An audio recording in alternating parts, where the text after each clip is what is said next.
네, 금요일마다 진행하는 코너죠. 뉴욕엔 서울 시작하겠습니다. 오늘도 미국 주식에 미친 남자 모셨습니다. 하나금융투자 선릉금융센터에 계십니다. 장우석 이사 모셨습니다. 이사님 안녕하세요. 안녕하십니까. 장우석입니다. 네, 미국 주시장도 오늘도 또다시 나스닥은 사상 최고가 가면서 분위기가 아주 좋은데요. 네. 이번 한 주간에 있었던 일 한번 확인해 주시겠어요? 지수 먼저 한번 확인해 보겠습니다. 다우지수가 0.26% 하락했고요. S&P 500이 0.11%, 나스닥이 0.69% 상승하는 모습을 보였는데 약간의 혼조세 양상을 좀 보였습니다. 그리고 주간 최고의 업종은 오랜만에 음식료 회사가 주가가 반등하면서 필수소비재 업종이 2.59% 상승했고요. 부동산 업종은 마이너스 1.38%의 하락의 움직임을 보였습니다. 참 오늘 이사님 오신다고 해갖고 제가 네. 제일 궁금하고 아마 시청자분들 가장 궁금하신 거가 네. 미국에서 어제 기준금리 인상을 발표했는데 네. 문제는 단순한 인상뿐만 아니라 하반기에 두 번? 그래서 네. 내년까지 금리 인상 속도 더 빨리 네. 하겠다고 얘기했는데 금리가 올라가니까 주가에 부담스럽다는 생각도 많이 할 수 있잖아요. 지금도 세미나 때 가면 네. 금리가 올라가면 시장이 떨어지는 거 아니냐는 질문을 많이 하시는데 제가 다시 한번 그림을 가지고 설명을 한번 드려보겠습니다. 제가 이걸 그리느라고 상당히 오랜 시간이 걸렸는데 한번 네. 보시겠습니다. 2015년 12월부터 금리 인상이 지속적으로 되고 있는 구간을 보여주고 있는데요. 2015년에 한 번, 16년에 한 번, 17년에 세 번, 올해 두 번을 하고 있습니다. 네네. 0.25%씩 7번을 했고요. 네. 현재 1.75에서 2%가 현재 미국의 금리입니다. 그런데 이 금리 인상이 중장기적으로 이루어질 때 S&P 500의 지수의 흐름을 보게 되면 네. 플러스 46%의 상승을 보였거든요. 어이고. 예. 결국 경기가 좋아지니까 금리 인상 한다고 좀 보시면 될 것 같고 경기가 좋아지니까 실적도 좋아져서 결국 지수가 올라왔다는 그림을 보여드리는 건데 이거 하나 갖고 좀 부족하지 않습니까? 왠지 이거 제가 만든 것 같지 않습니까? 그래서 제가 그렇죠. 다시 한번 예. 과거의 그림을 보여드릴 건데 2004년에서 2007년 사이의 그림이 또 하나 있는데요. 이게 10년 전이네요. 그러면. 예, 그렇죠. 금리가 1에서 5.25%까지 5배 올라갈 때 국면인데 네. 역시 금리가 올라갈 때 S&P 500이 올라가는 모습을 보였다. 네. 반대로 만약에 금리가 하락을 하면 어떻게 될까요? 금리가 하락을 하면 뭐라고 주가에 좋아야 예. 되는데요? 주가에 좋아야 될 것 같지만 네. 나가는 그림처럼 네. 금리하고 주가가 똑같이 움직이는 모습을 보여주고 있습니다. 이거는 금리가 6.75%에서 1%까지 하락할 때 네. 3년 동안의 모습인데 주가도 역 떨어지고 있는 모습을 보였습니다. 결론적으로 얘기하면 금리 인상은 경기가 좋아할 때 하는 거고요. 경기가 좋아지면 실적이 좋아진다. 그래서 지수가 올라가는 모습을 보였다라고 보시면 될 것 같은데 그렇다면 만약에 말씀하신 것처럼 올해는 어떻게 될까요? 아까 말씀하셨지만 올해 두 번, 세 번, 네 번까지 할 수 있는 그런 상황 아닙니까? 그렇죠. 네, 제가 잠깐 이제 요약을 했는데 GDP에 대한 성장률을 보게 되면 2.7에서 2.8%로 약간 상향 조정했고요. 네. 그다음에 실업률이 무려 3.8%에서 3.6%입니다. 완전 고용 아닙니까? 그렇죠. 어마어마하죠. 그리고 물가도 1.9에서 2.1% 잡으면서 사실은 올해 초에 목표하는 금리 수준을 2.1% 잡았거든요. 네네. 그런데 급히 연준이 상향 조정을 했습니다. 2.4%까지 하겠다 했기 때문에 기본적으로 제가 보기에는 이 시점에서 금리 인상과 좀 친해져야 되지 않을까 개인적으로 그렇게 좀 말씀드려보겠습니다. 그리고 제가 오늘 긴급하게 하도 재미난 그림이 있어서 네. 오늘 하나 전개해봤는데요. 최근에 미국 시장이 왜 이렇게 올라가는지에 대해서 오늘 대부분의 언론에서 딱 하나를 얘기하고 있는데요. 오늘 발표한 경제 지표 중에 하나는 결국 미국의 소비인데요. 소비가 무려 전년 동기 대비 5.9%나 증가한 거예요. 예. 5.9% 우리 지금 입장에서 보면 정말 부러울 뿐인데 그에 관해서 CNN 기사에 그냥 기사 한 면을 그냥 보여드리겠는데요. 제목 자체가 이겁니다. 미국 사람들이 미친 듯이 like mad again입니다. 미친 듯이 다시 소비를 늘리고 있다. 제가 봤을 때 이 그림 하나가 네. 지금 미국 주시장에 소위 사상 최고가를 행진을 하고 있거나 막 쫓아가는 그런 흐름을 보여주는 딱 그림 하나인 것 같아서 오늘 별도로 한번 준비해봤고요. 이제 본론으로 한번 다시 또 들어가 보겠는데요. 저희 네. 코너 중에서 뉴욕 앤 서울 코너 중에서도요. 소위 크로스 체크하는 거에 대해서 가장 또 관심이 많거든요. 미국 주식과 아니면 한국 주식, 그리고 미국의 섹터, 한국의 섹터를 비교하는데요. 오늘도 어떤 종목군을 저희가 준비해봤는지 화면으로 먼저 보여드리겠는데요. 뭐 워낙 자주 말씀드린 건데요. 넷플릭스랑요, 스튜디오 드래곤 다시 한번 보여드리겠고요. AT&T는 진짜 오래간만입니다. 저도 SK텔레콤을 같이 한번 설명해드리겠고요. 코스트코도 요즘 무섭죠? 호텔신라도 무서운데요. 이들 주식들 오늘 상호 비교해보는 시간 갖도록 하겠습니다. 먼저요. 네. 넷플릭스는 워낙 자주 했지만 네. 이게 이렇게 비싼데 또 이틀 연속으로 그냥 갭상승하는 거 아닙니까? 네. 네.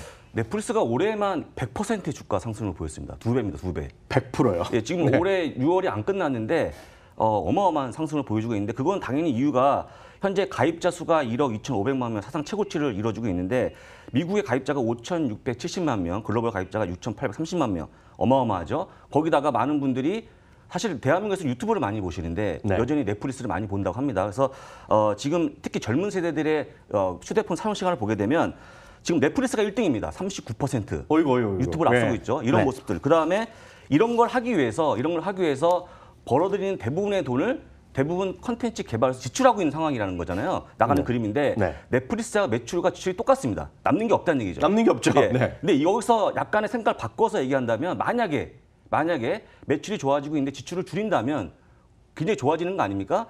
제가 이제 골드만삭스의 이름이 약간 재밌는데요.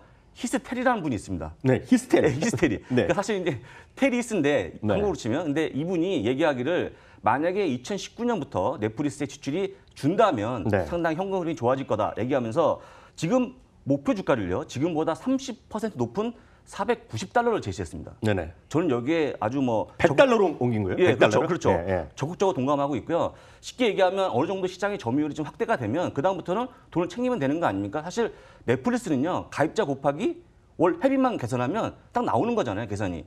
저도 한 5년째 돈을 내고 예, 있습니다. 그러니까요. 예. 그렇기 때문에 사실 굉장히 쉬운 기업이고요. 또 주가가 올라간 이면에 최근에 올라간 이면에 제가 이제 하나 분명히 보여드릴 건데 넷플릭스 CFO께서 데이비드 웰스라는 분인데 데이비드 웰스가 한 얘기가 있습니다. 굉장히 이게 지금 미국 시장에 있는 많은 사람들한테 다시 한번 주식을 매수하기 맞는 얘기인데 세상에는 넷플릭스만큼 거대한 미디어 기업들이 많다. 디즈니, 컴캐스트, 아마존 등. 하지만 모든 기업들이 넷플릭스처럼 되는 건 아니다. 어이구. 적극적으로 동감합니다. 저는. 네. 예, 이걸 보면서 네. 많은 분이 최근에도 좀 매수를 하고 있는데 저 역시 마찬가지로 말씀을 드리겠습니다만 넷플릭스는 주식을 좀 관심 있게 보셔야 된다라고 좀 말씀을 드리겠습니다. 한마디로 네. 제 돈을 받아가고 엄청나게 돈 벌어들이면서 주가도 올라간 것 같은데요. 저는 넷플릭스 얘기할 때마다 한국에서 얘기했던 주식은 뭐 스튜디오 드래곤 이런 거랑 제이 컨텐츠를 말씀드렸는데 오늘 제 스튜디오 드래곤 다시 한번 보여드리겠는데요. 뭐 워낙 많이 말씀드렸기 때문에 잘 아실 겁니다. 이게 CJ ENM에서 분사하면서 나온 회사가 되겠고요. 드라마 사업본부가 되면서 일단 소위 VOD도 제작해서 판매하고 일단 판 거를 OTT를 통해서 판매하고 일단 자기네 채널, TVN에서도 보이고 아니면 우리 다른 지상파에서 팔고 있고요. 최근에는 넷플릭스 오리지널도 판매하고 있는데요. 워낙 많은 분들 보셨기 때문에 드라마만 몇 개 쭉 보시면 아실 것 같습니다. 무법 변호사 많이들 보신 것 같고요.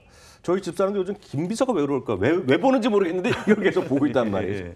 그리고 또 라이브라는 거 아실 것 같고요. 특히 이제 이거는 여러분 아실 텐데 유재석이 말이죠. 네. 유재석 씨가 무한도전을 버리고 간 게 바로 이거 아닙니까? 맞습니다. 범인은 예, 바로 너. 맞습니다. 예. 이것도 또 스튜디오에 그래서 예. 만들어서 오리지널 납품한 거가 되겠는데요. 이러다 보니 결국은 영업이익의 증가세가 뚜렷이 나타나고 있고 향후에도 이어질 것이라는 거죠. 그러다 보니 5월 이후에도 말이죠. 신한, KB, 이베스트 등 최소한 3군데 증권사가 목표 주가를 상향한 것이 바로 스튜디오 드래곤이다라고 보셔야 되겠고요. 그러다 보니 이 화면은 목표 주가라든가요. 투자 의견이 같이 올라가는 자연스러운 모습 보여주고 있고요. 늘 말씀드리지만 목표 주가, 영업이익 이런 것들이 쭉 같이 올라가는 주식은 일단 사보는 거거든요. 저게 꺾이기 전까지는 갖고 가는 게 맞다라고 보셔야 되겠고요. 증권사 목표 주가 평균은 오늘 현재 11만 8천 나고 있고요. 저도 다시 한번 매수 의견 드리도록 하겠습니다. 두 번째 종목 들어갔는데 두 번째 종목은 별로 재미없는 거예요. AT&T 보여주세요. 주가가 되게 재미없습니다. 사실 이거는 통신회사가 사실은 이제 가입자가 별로 없지 않습니까? 그래서 네네. 신규 가입자가 그러다 보니까 지금 분기의 매출을 보게 되면 이 매출 보게 되는 순간 정말 재미가 없구나 하는 게 딱 보입니다. 매출이 거의 3분기 내내, 3년 동안 내내 거의 빨래줄처럼 가는 흐름을 보십시오. 이게 매출이 주가입니까, 이게? 최근 3년 동안의 매출 현황입니다. 매출 현황. 저는 이제 직선으로 자로 줄근 줄 알았습니다. 예, 약간 일반인이 잘 안 되고 그럼 이 정도까지 글 수 있잖아요. 직선으로. 그렇죠. 네. 직선의 모습을 보여주고 있기 때문에 사실은 그러다 보니까 배당 수익률은 6%가 넘어가는 모습을 보이고 있다 보니까 돈을 버는데 성장이 멈췄다. 그러다 보니까 타임워너를 이번에 인수했죠. 91조 원을 들여서 인수했는데 새로운 먹거리 모색 중인데 이 타임워너의 잠깐 설명을 좀 들어보면 타임워너는 TNT, 그다음에 CNN은 사실 뭐 트럼프가 제일 싫어하는 방송사 아닙니까? 워너브라더스, 그다음에 HBO. HBO는 왕자의 게임으로 유명한 네. 그거잖아요. 근데 기본적으로 보게 되면 이걸 인수해서 한번 먹거리 만들어보자고 하고 있는데 제가 준비한 그림을 보면서 제가 자세하게 좀 설명을 좀 들어보겠습니다. 네. 지금 AT&T하고 타임원의 그림이 이제 왼쪽 하단에 나오고요.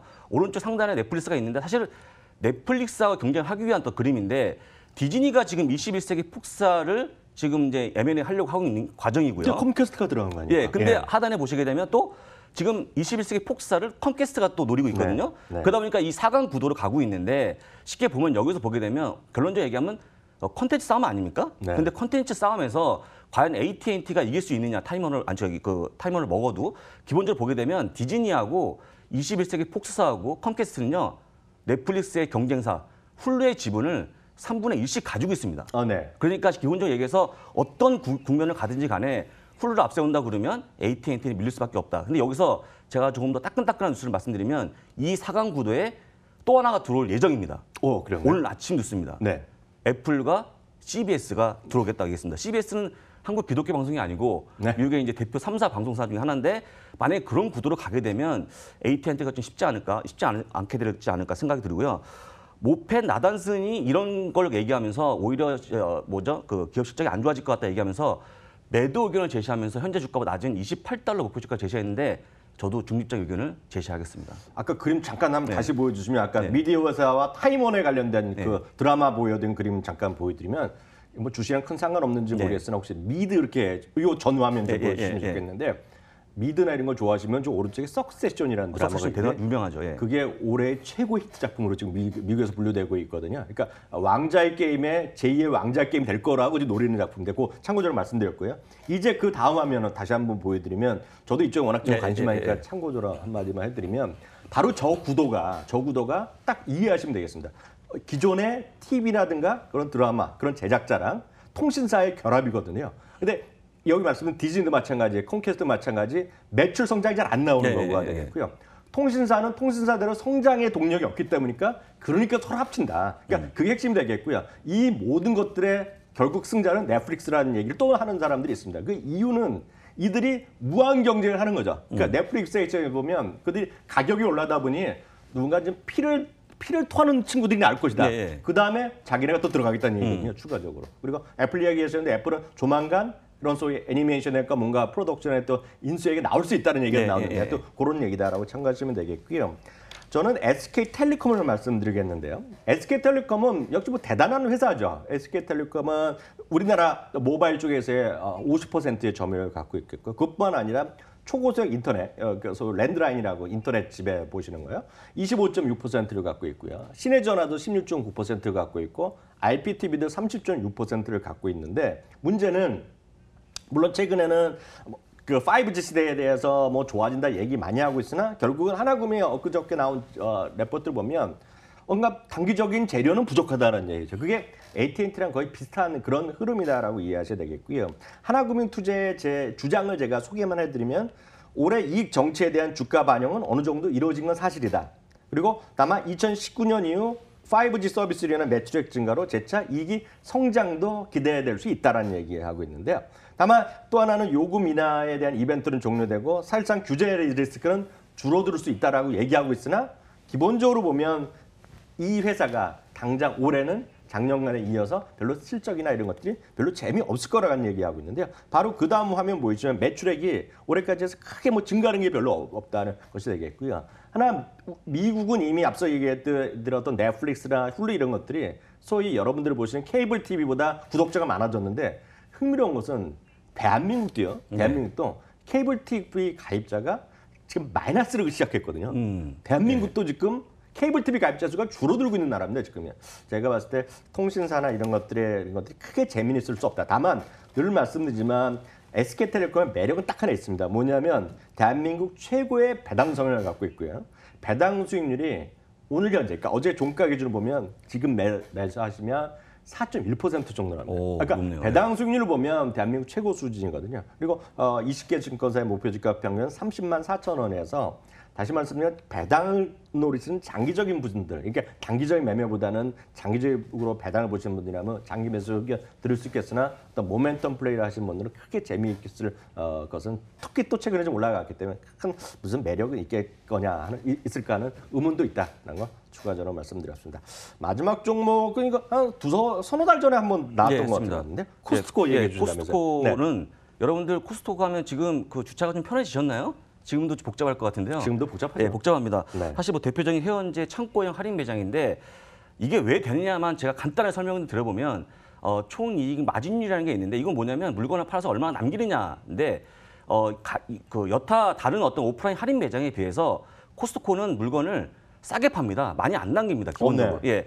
코스트코는 13.29%의 마진율을 남기고 있고요. 크로거는 22.04%, 타겟이 29% 남기고 있는데 대표적 월마트도 24%거든요. 네네. 제가 알기에 아마 한국의 이마트도 그 정도 수준일 겁니다. 근데 나가는 그림처럼 코스트코는 현재 13.29%. 그러니까 물건을 팔아서 많이 안 남깁니다. 싸다는 얘기죠. 그러니까 네네. 주부님들이 가시면 진짜 싸구나 느끼는 거죠. 그러다 보니까 2016년에 회비를 올렸거든요.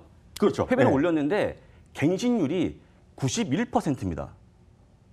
아주 충성도 높은 고객들이 있다는 거죠. 네. 이 코스트코가 아니면 나는 안 간다, 마트를. 저희 집도 그렇죠. 예, 그런 분들이 네. 많다는 얘기죠. 네. 어마어마한 숫자고요. 그다음에 그러면 신규 회원이 안 들어오냐? 그것도 아닙니다. 2015년도에 8,130만 명에서 16년 8,670만 명, 17년 9천만 명. 지금 올해는 9,150만 명 늘고 있다는 부분. 그다음에 온라인 부분도 최근에 주력하고 있거든요. 그러다 그렇죠. 보니까 YOY 기준에 36.8%의 온라인 매출이 일어나기 때문에 제 개인적으로 보기에 아마존에서 살아남은 기업이 아닙니까 이게? 꼭 한번 관심 있게 보셔야 될 것 같습니다. 특히 우리나라는 아닌 것 같지만 미국에서는 지금 배달을 시작했잖아요. 배달을 시작했죠. 네, 그것도 큰 네, 요인이다. 네, 네. 왜냐하면 차가 없는 분들이 이거 코스트코 갈 수가 없는데 차가 없는 사람들 갈 수 있게 해줬거든요. 네, 그렇습니다. 제가 봤을 때 그것도 네, 네. 미국에서는 큰 이슈가 될 것 같고 우리나라는 뭐 지금 그럴 필요가 없을 것 같아요. 네. 모르죠. 우리나라 나중에 어떻게 될지요. 다음은 우리나라에서 호텔 신라를 제가 말씀드리겠는데요. 여하튼 유통점에서는 저는 여전히 뭐랄까 호텔 신라랑 신세계가 뭐 가장 탑픽일 수밖에 없다고 말씀드리겠는데요. 호텔 신라랑 신세계의 최근 1년간 주가를 보면은요. 호텔 신라가 117% 올라갔고요. 신세계는 68% 올랐습니다. 양상 모두 엄청나게 올라간 거 되겠고요. 영업이익은요. 1분기 호텔 신라는 무려 330% 어닝 서프라이즈가 나오고요. 신세계도 45.9% 늘어나고 역시 어닝 서프라이즈가 나왔고요. 2018년에는요. 호텔 신라는 176% 늘어나고 연간입니다. 신세계는 32% 늘어나갔는데 그만큼 지금 대한민국 뭐랄까요 리테일 하는 쪽에서는 유통점 내에서는 제일 많이 성장도 높고 주가도 강한 바로 그 두 개의 주식이다라고 제가 말씀드리겠고요. 특히 이제 최근에 면세점 업계가 매출이 큰 폭으로 늘어나고 있는데요. 4월달만 하더라도 전년 동기 71%. 그러니까 이건 아직 중국의 사드 보복이 해제되면서 본격적인 요커들의 단체 관계 아직 안 옴에도 불구하고 이런 것도 났기 때문에 이제 본격적으로 좀 분위기가 더 좋아지면요. 네. 어떤 영업 환경은 양사 모두 좋아질 수 있다라고 보고 있는데요. 굳이 제가 오늘 호텔 신라라는 것은 신세계는 뭐 워낙 더 자주 말씀드렸기 때문에 오늘 호텔 신라에 또 집중할 뿐이고요. 호텔사의 증권사의 목표 주가 평균은 14만 6천 원 정도 나오고요. 늘 말씀드렸듯이 바로 다음 그래프 보여드리면 주가랑 컨센서스 영업 이익에 대한 전망치가 올라가는 주식은 주가는 결국 이게 꺾일 때까지는 좀 쫓아가는 것더라고 일단 이해하셔야 되겠고요. 다시 말씀드리면 유통업체 탑픽은 두 개 모두 다 호텔 신라랑 신세계다라고 말씀드리겠고요. 마지막으로요. 네. 뉴욕 증시에서 다음 주에 주목할 부분. 예, 실적만 말씀드리겠습니다. 6월 19일 날 페덱스 오라클의 실적이 있고요.